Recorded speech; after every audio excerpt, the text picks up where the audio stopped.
నమస్కారం అండి.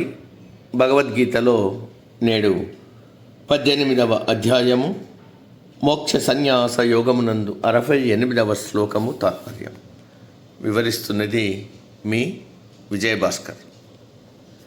య ఇమం పరమం గుహ్యం మద్భక్తేష్వభిదాస్యతి భక్తిం మయి పరాం కృత్వా మామే వైష్యత్య సంశయః.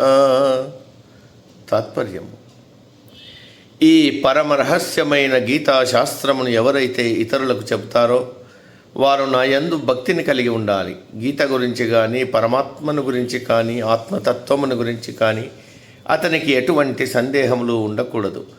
అప్పుడే అతడు గీతను ఇతరులకు బోధించగలడు. గీతను ఇతరులకు బోధించిన దానికి ఫలితంగా అతడు నన్నే పొందగలడు. గీత మీద అవగాహన లేకుండా, పరమాత్మ ఎడల విశ్వాసం లేకుండా గీతను ఎవరూ ఇతరులకు బోధించలేరు. కాబట్టి గీతను వినేవాళ్ళు కాదు, గీతను బోధించేవాళ్ళు కూడా కొన్ని నియమములను కలిగి ఉండాలి. పురాతన కాలం నుండి అనేక మంది గీతాచార్యులు గీతకు ఎన్నో భాష్యాలు రాశారు, వివరణలు రాశారు, వ్యాఖ్యలు రాశారు. జ్ఞాన యజ్ఞముల పేరిట ఎంతోమందికి గీతను బోధిస్తున్నారు. అందరికీ గీతతో పరిచయం కలిగిస్తున్నారు. మన గురించి చెబుతున్న శాస్త్రము గీత అనే పేరుతో ఒకటి ఉన్నది అనే జ్ఞానాన్ని అందరికీ కలిగిస్తున్నారు. దీనిని జ్ఞానయజ్ఞము, జ్ఞానదానముగా పరిగణించవచ్చు. గీతా జ్ఞాన యజ్ఞములను, గీతాజ్ఞాన దానమును, గీతను ఒక తపస్సుగా భావించే వీరందరూ ఆ పరమాత్మకు అత్యంత ప్రియులు.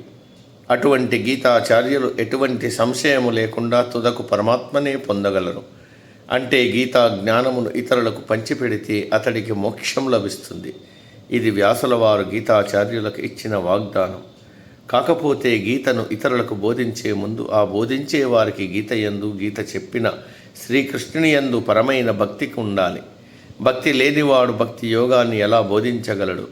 కాబట్టి గీతాచార్యులు అందరూ ముందు గీతను భక్తి శ్రద్ధలతో చదివి, అర్థం చేసుకొని, మననం చేసి, ఆచరించి తమ అనుభవాలను ఇతరులతో పంచుకోవాలి.